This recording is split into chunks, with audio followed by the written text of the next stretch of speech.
Halo Revisi, kembali lagi di podcast Badan Eksekutif Mahasiswa Kabinet Abi Wijaya, Fakultas Ilmu Sosial dan Ilmu Politik, Universitas Hang Tuah. Di episode kali ini, kita akan membahas topik yang berjudul Kartini Muda, Berkarya untuk Negara.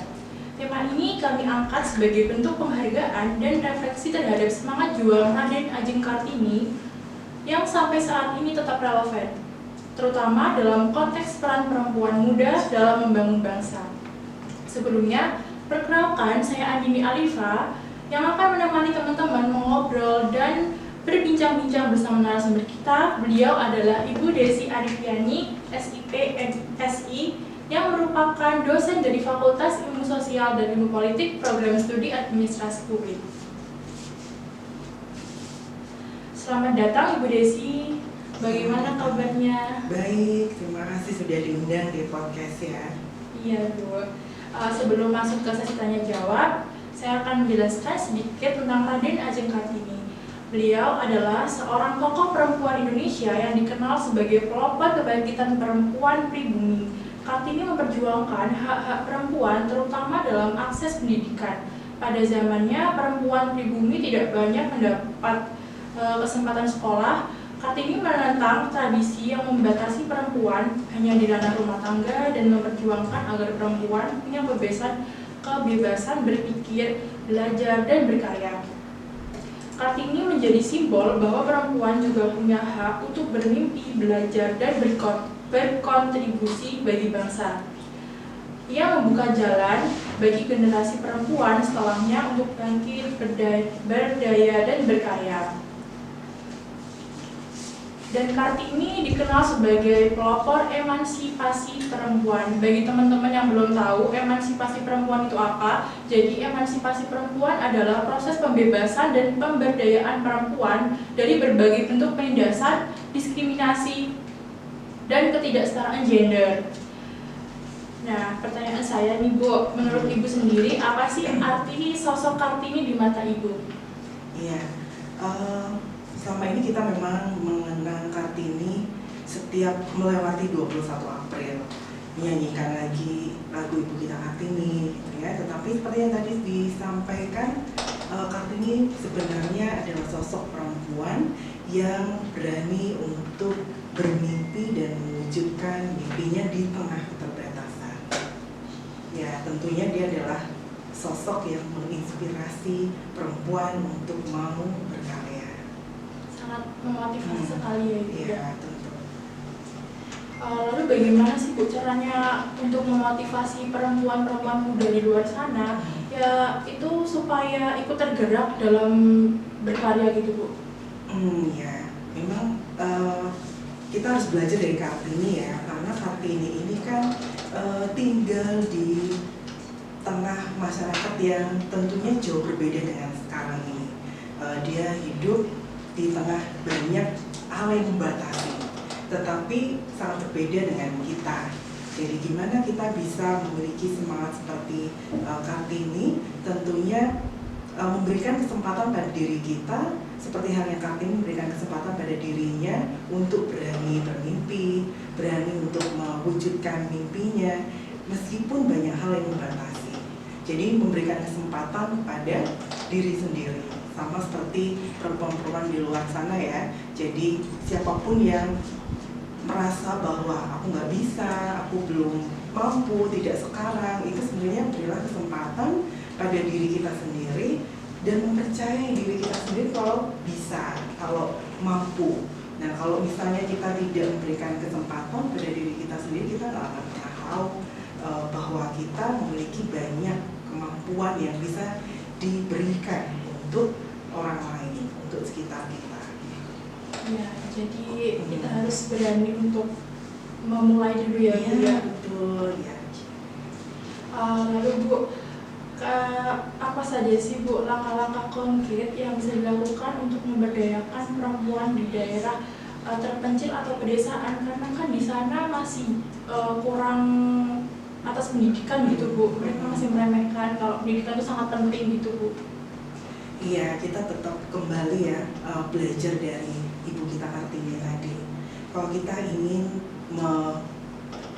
memberdayakan perempuan-perempuan yang ada di daerah terpencil, tentu ini satu hal yang luar biasa. Apalagi kalau ormawa ataupun mahasiswa ataupun juga setiap orang memiliki mimpi untuk bisa memajukan masyarakat di daerah terpencil.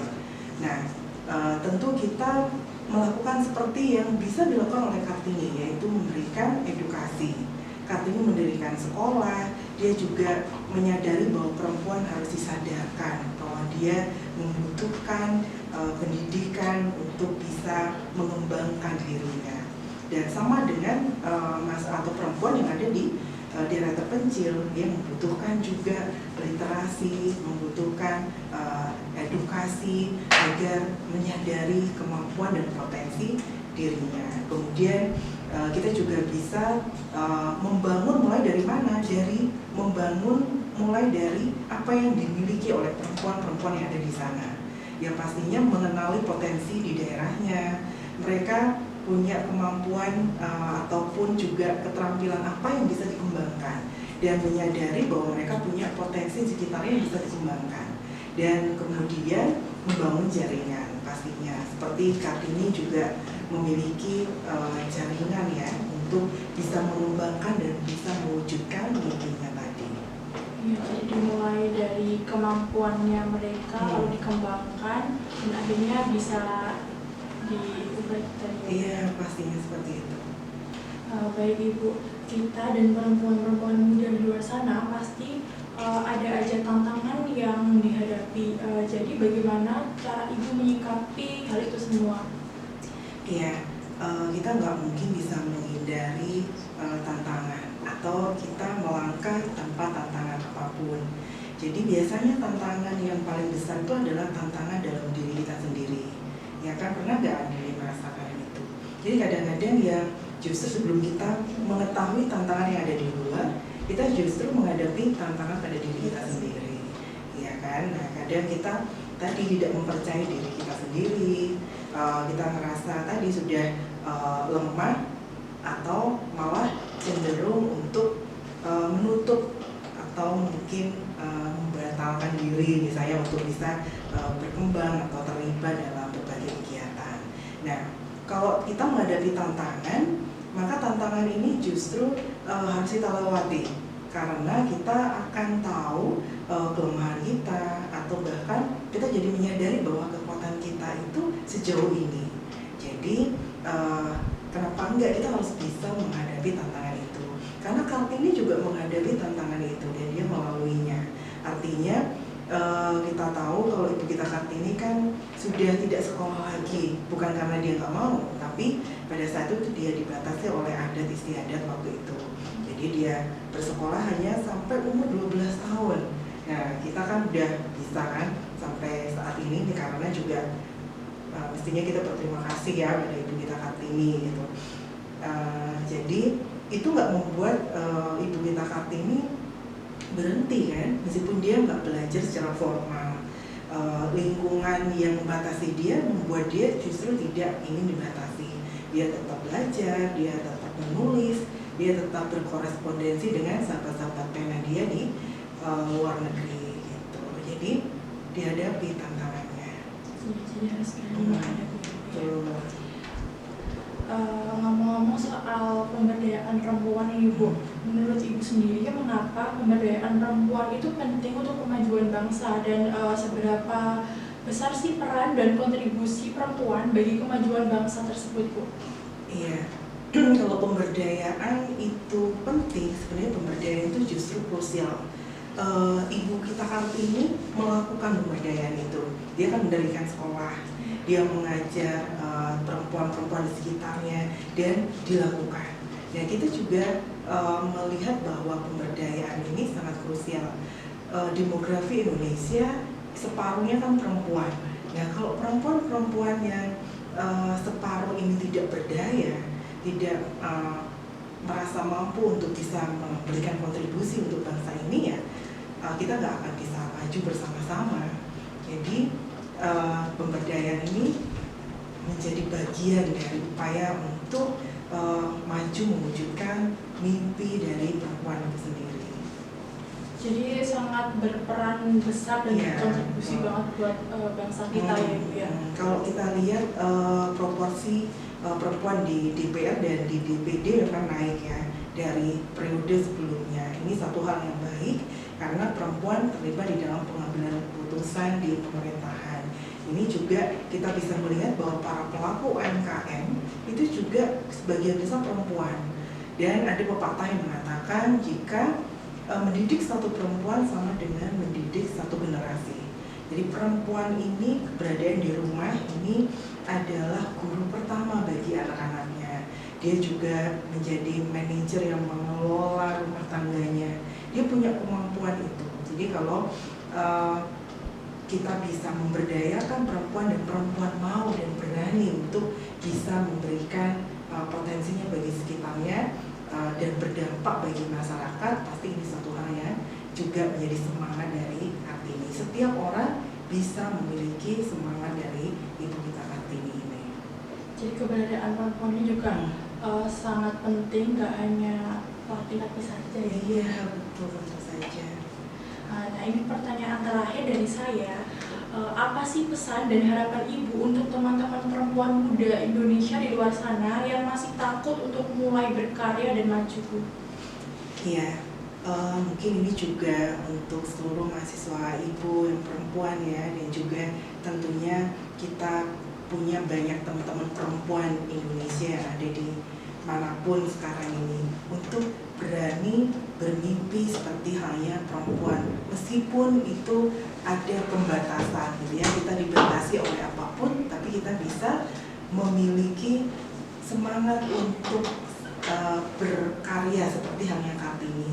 Dan ibu kita Kartini ini juga tidak langsung mengubah dunia, dia hanya menyalakan api, dan apinya itu bisa kita rasakan bahwa itu adalah kehangatan, kemudian juga sebuah cahaya bagi orang sekitarnya. Kita juga bisa, keberadaan kita bisa memberikan kehangatan bagi siapapun. Jadi kalau kita hadir di suatu tempat atau mungkin kita ada di dalam sebuah organisasi, maka kita bisa memulai dari hal-hal yang kecil yang menghangatkan orang sekitarnya. Kita bisa menggunakan sekarang ini karena eranya digital, kemudian kita juga akrab dengan banyak media sosial ya. Kita bisa memanfaatkan itu untuk membagikan api kecil tadi untuk bisa berdampak bagi kehangatan orang lain. Jadi jangan takut untuk berkarya dan bermimpi, memiliki semangat seperti ibu kita Kartini.